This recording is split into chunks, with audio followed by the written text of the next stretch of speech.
Hello students, welcome to the my YouTube channel math and English का खेल। आप सभी का स्वागत है। चलिए यहाँ पे प्रेजेंट परफेक्ट टेंस, इसके पहले हमने आपको बताया था present indefinite tense, present continuous tense. इसके बाद से हम पढ़ते हैं प्रेजेंट परफेक्ट टेंस। तो प्रेजेंट परफेक्ट टेंस में present perfect tense, present perfect tense. अब यहाँ पे प्रेजेंट परफेक्ट टेंस, इसके विषय में सबसे पहले हम पता करेंगे कि कैसे हम पहचान करेंगे कि यह प्रेजेंट परफेक्ट टेंस है। तो प्रेजेंट परफेक्ट टेंस की पहचान करने के लिए एक तो पहली पहचान ये है कि इसमें परफेक्ट टेंस में कार्य का कंप्लीट होना यानी पूर्ण होना पाया जाता है। दूसरी पहचान ये है कि परफेक्ट टेंस में, प्रेजेंट परफेक्ट टेंस में चुका है, चुकी है, चुका हूँ, चुके हैं, या है, ई है, ए है, आता है। ठीक है, और ये दो पहचान हैं इसकी। तो सबसे पहले अफर्मेटिव सेंटेंस को ये आप लिख लीजिएगा। ठीक है, प्रेजेंट परफेक्ट टेंस की पहली पहचान ये है कि इसमें कार्य का कंप्लीट होना यानी पूर्ण होना पाया जाता है। दूसरी पहचान ये है कि हिंदी वाक्य के अंत में चुका है, चुकी है, चुके हैं, चुका हूँ, या है, ई है, ए है इत्यादि आता है। तो इससे हम पता कर लेंगे कि यह प्रेजेंट परफेक्ट टेंस है। अब यहाँ पे सबसे पहले affirmative sentence, negative sentence, interrogative sentence और इंट्रोगेटिव निगेटिव सेंटेंस, ये चारों सेंटेंस हम बनाएंगे। तो चलिए affirmative sentence,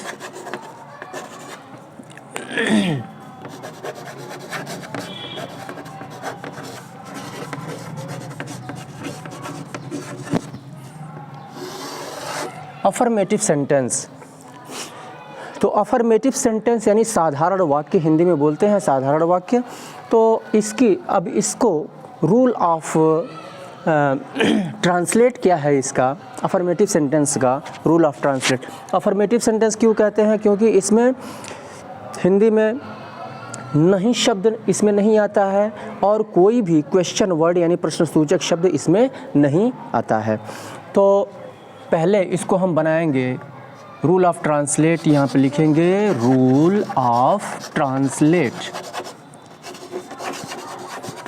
rule of translate क्या है? तो रूल ऑफ ट्रांसलेट सबसे पहले हम सब्जेक्ट रखते हैं, फिर उसके बाद हेल्पिंग वर्ब। अब इसमें प्रेजेंट परफेक्ट टेंस में मैं बता दूं कि प्रेजेंट परफेक्ट टेंस में हेल्पिंग वर्ब हैव या हैज़ का यूज़ होता है। हैव किसके साथ यूज़ होता है? हैव का यूज़ जो है हम आई, वी, यू, दे और प्लूरल नाउन के साथ हम हेल्पिंग वर्ब हैव का यूज़ करते हैं। और ही, शी, इट और सिंगुलर नाउन के साथ हम हेल्पिंग वर्ब हैज़ का यूज़ करते हैं। और परफेक्ट टेंस में हम वर्ब के थर्ड फॉर्म का यूज़ करते हैं यानी पास्ट पार्टिसिपल का यूज़ करते हैं। ठीक है, तो ये हो गया आई, वी, यू, दे और प्लूरल नाउन के साथ हेल्पिंग वर्ब हैव का यूज़ करते हैं। ही, शी, इट और सिंगुलर नाउन के साथ हैज़ और वर्ब का थर्ड फॉर्म। तो रूल ऑफ ट्रांसलेट मैं यहाँ पे लिखवा दे रहा हूँ, इसको नोट कर लीजिएगा। सब्जेक्ट प्लस हैव या हैज़ प्लस वर्ब का third form plus object plus other words. ठीक है, ये एक एग्जांपल लेते हैं।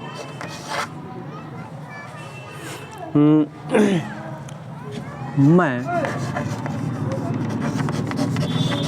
लाल किला देख चुका हूँ। मैं लाल किला देख चुका हूँ। यहाँ पे स्पष्ट रूप से दिखाई दे रहा है पहला कि लाल किला देखने का कार्य जो है कंप्लीट हो चुका है। पहली पहचान तो ये हो गई। दूसरी पहचान अंत में हिंदी वाक्य के अंत में चुका हूँ आया है। तो ये क्या हो गया? आपका प्रेजेंट परफेक्ट टेंस हो गया और अफर्मेटिव सेंटेंस है, क्योंकि इसमें न तो कोई प्रश्न सूचक शब्द आया है और न ही निगेटिव वर्ड आया है यानी नहीं। तो पहले हम सब्जेक्ट और वर्ब को लेकर के बनाते हैं। पहले हम बनाएंगे मैं देख चुका हूँ।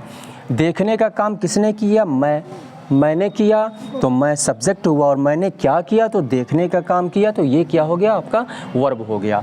तो मैं देख चुका हूँ, आई के साथ हेल्पिंग वर्ब हैव का यूज़ करेंगे। उसके बाद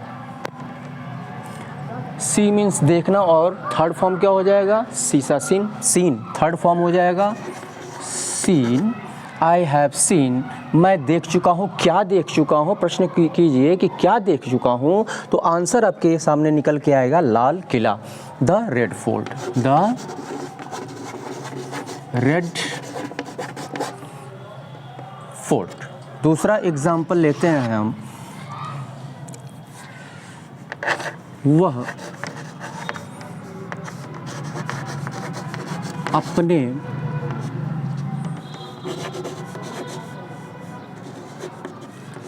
कपड़े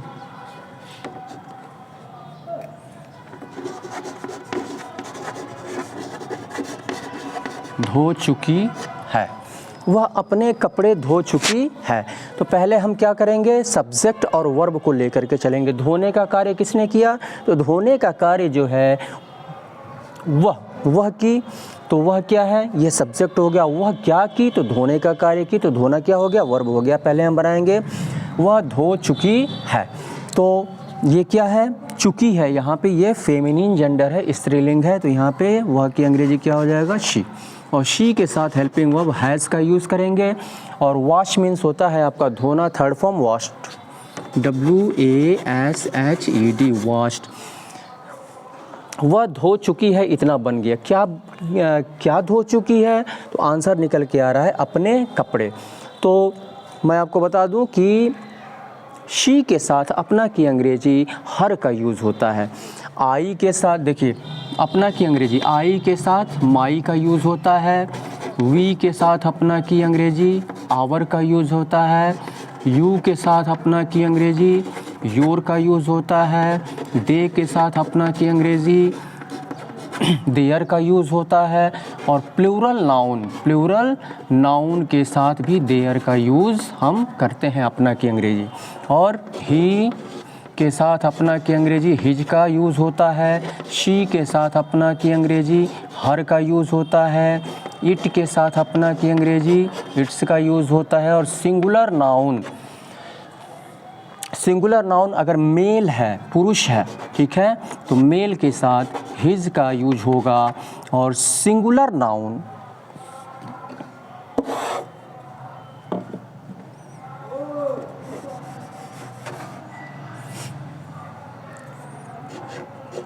ही के साथ हिज का यूज़ करेंगे।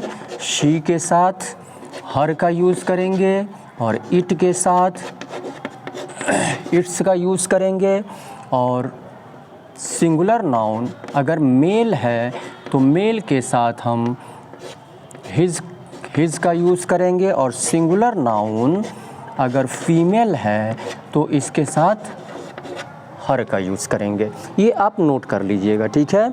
आई के साथ अपना की अंग्रेज़ी माई, वी के साथ अपना की अंग्रेज़ी आवर, यू के साथ अपना की अंग्रेज़ी योर, दे के साथ अपना की अंग्रेज़ी देयर, प्लूरल नाउन के साथ अपना की अंग्रेज़ी देयर, ही के साथ हिज, शी के साथ हर, इट के साथ इट्स, सिंगुलर नाउन मेल के साथ हिज, सिंगुलर नाउन फीमेल के साथ हर का यूज़ करते हैं।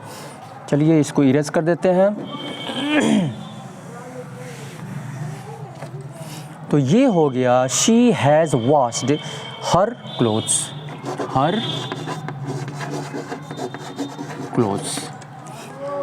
तो ये हो गया आपका अफर्मेटिव सेंटेंस का 2 एग्जाम्पल हमने यहाँ पे दे दिया। इसके बाद से हम negative sentence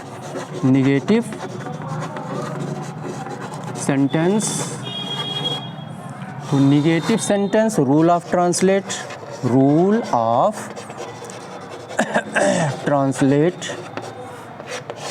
subject plus have या has plus not plus verb का third form plus object plus other, ठीक है। एग्जाम्पल लेते हैं यहाँ पे, एक एग्जाम्पल लेते हैं यहाँ पे। ठीक है। तो जैसे वे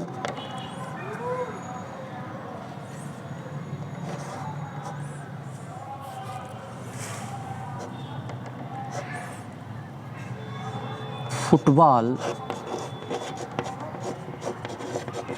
नहीं खेले हैं या नहीं खेल चुके हैं। वे फुटबॉल नहीं खेले हैं या फुटबॉल नहीं खेल चुके हैं। तो यहाँ पे निगेटिव हो गया, तो यहाँ पे पहले बनाएंगे वे नहीं खेले हैं या नहीं खेल चुके हैं। सबसे पहले दे हो जाएगा, दे। उसके बाद दे के साथ हेल्पिंग वर्ब हैव का यूज़ करते हैं और फिर नॉट का यूज़ करते हैं, और प्ले वर्ब है, प्लेड हो जाएगा, played. They have not played, वे नहीं खेले हैं क्या, फुटबॉल, फुटबॉल। ये पहला एग्जाम्पल हो गया। चलिए यहाँ पे इरेज कर देता हूँ मैं। दूसरा एग्जाम्पल लेते हैं निगेटिव सेंटेंस का।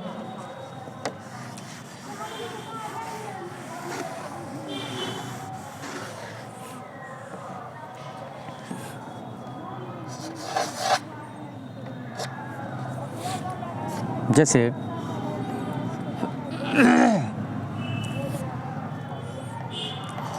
हम उसकी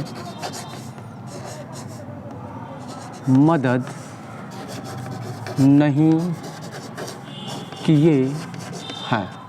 हम उसकी मदद नहीं किए हैं, तो हम उसकी मदद नहीं किए हैं पहले बनाएंगे सब्जेक्ट और वर्ब को लेकर के, यानी पहले बनाएंगे हम नहीं किए हैं, तो वी के साथ हेल्पिंग वर्ब हैव का यूज़ करते हैं, ठीक है। उसके बाद नॉट की, नहीं की अंग्रेजी not, we have not.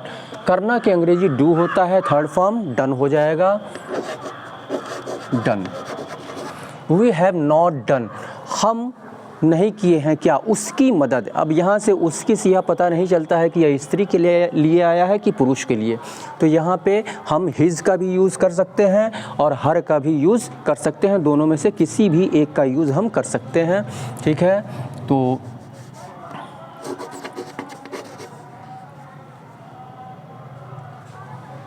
Sorry, मदद करना इसमें क्या है आपका, मदद करना जो है ये मदद करना वर्ब है, तो मदद करना वी हैव नॉट हेल्प्ड हो जाएगा, क्या हो जाएगा, हेल्प्ड,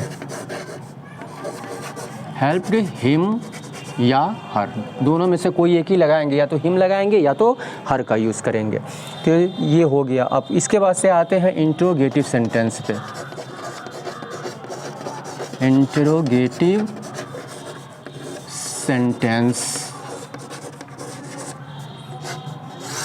तो इंट्रोगेटिव सेंटेंस में इसको इरेज कर दे रहा हूं मैं। इंट्रोगेटिव सेंटेंस में एक तो हिंदी वाक्य क्या से शुरू होता है, और दूसरा होता है कि हिंदी वाक्य के बीच में कहीं भी जो है क्वेश्चन वर्ड यानी प्रश्नसूचक शब्द आ जाता है, और जब हिंदी वाक्य के बीच में प्रश्नसूचक शब्द आए तो इंग्लिश में ट्रांसलेट करते समय हम उसकी अंग्रेजी हम सबसे पहले लिखते हैं। और हिंदी वाक्य में अगर हिंदी वाक्य क्या से स्टार्ट होता है तो सबसे पहले सब्जेक्ट के अनुसार हम जो है क्या हेल्पिंग वर्ब का यूज़ करते हैं। एक एग्जांपल लेते हैं। पहले यहाँ पे मैं रूल ऑफ ट्रांसलेट दोनों का लिख दे रहा हूँ। Rule of translate, subject have या हैज़, अगर क्या शुरू में आता है तब हैव या has plus subject plus verb का third form plus object plus other. और ये तो पहला हो गया। दूसरा रूल ऑफ ट्रांसलेट क्या होगा, अगर बीच में आ जाए क्वेश्चन वर्ड तो सबसे पहले हम क्वेश्चन वर्ड लेते हैं यानी प्रश्नसूचक शब्द लेते हैं। उसके बाद हम हेल्पिंग वर्ब रखते हैं सब्जेक्ट के अनुसार, हैव या has plus subject plus verb का थर्ड फॉर्म प्लस ऑब्जेक्ट, ये दूसरा हो गया। एग्जाम्पल लेते हैं यहाँ पे, पहला एग्जाम्पल जैसे क्या रमेश खाना खा चुका है, क्वेश्चन मार्क। अब यहाँ पे क्या रमेश खाना खा चुका है, आप देख रहे हैं कि यहाँ पे हिंदी वाक्य के शुरू में स्टार्टिंग में क्या आया है, तो क्या की अंग्रेजी नहीं लिखेंगे, सबसे पहले हेल्पिंग वर्ब लगा देंगे तो ये क्या की अंग्रेजी हो जाएगी। सब्जेक्ट को देखेंगे, यहाँ पे रमेश के विषय में कहा जा रहा है, तो रमेश क्या है, सिंगुलर नाउन है, तो यहाँ पे सिंगुलर नाउन के साथ हम हेल्पिंग वर्ब हैज़ का यूज़ करेंगे, हैज़, उसके बाद से रमेश, हैज़ रमेश, क्या रमेश खा चुका है, ईट एट थर्ड फॉर्म क्या होता है, ईटन हो जाएगा, हैज़ रमेश ईटन, क्या रमेश खा चुका है, क्या चीज़ खा चुका है, खाना, फूड। दूसरा एग्जाम्पल लेते हैं,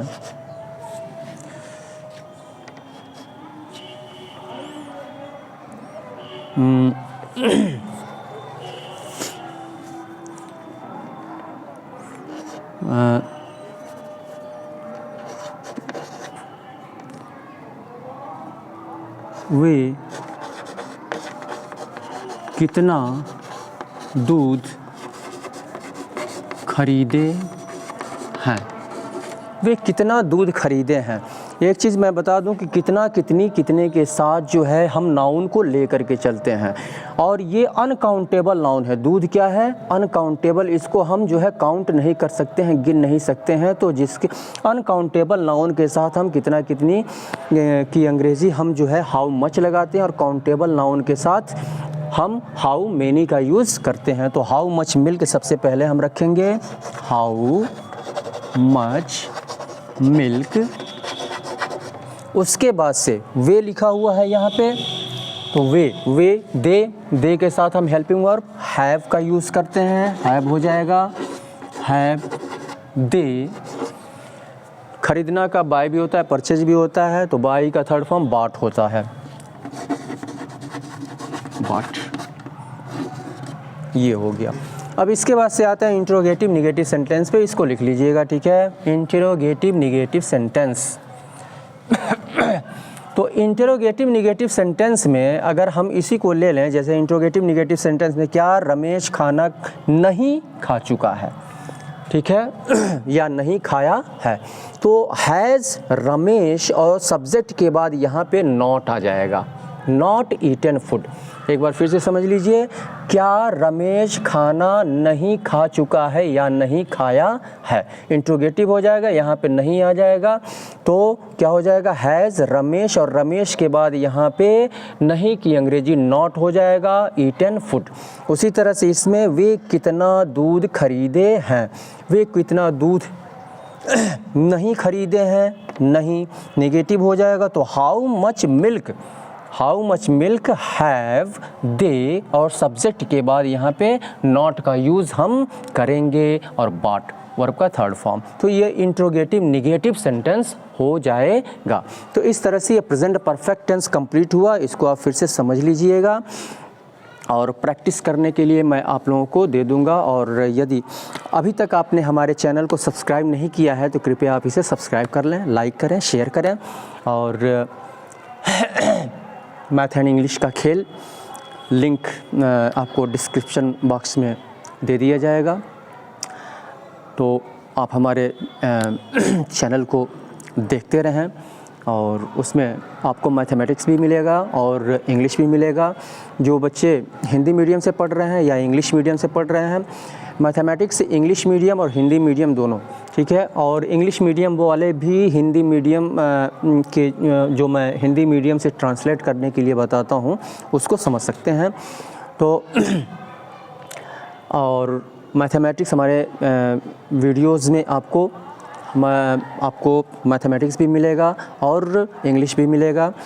और जो बच्चे कॉम्पिटिटिव एग्ज़ामिनेशन की तैयारी कर रहे हैं, वन डे कॉम्पिटिटिव एग्ज़ामिनेशन की, for example SSC, railway, bank, BEd, TET etcetera, इन सब की तैयारी करते हैं तो मैथमेटिक्स और इंग्लिश वे समझेंगे अच्छी तरह से और प्रैक्टिस ज़्यादा से ज़्यादा आप करेंगे, या फिर क्लास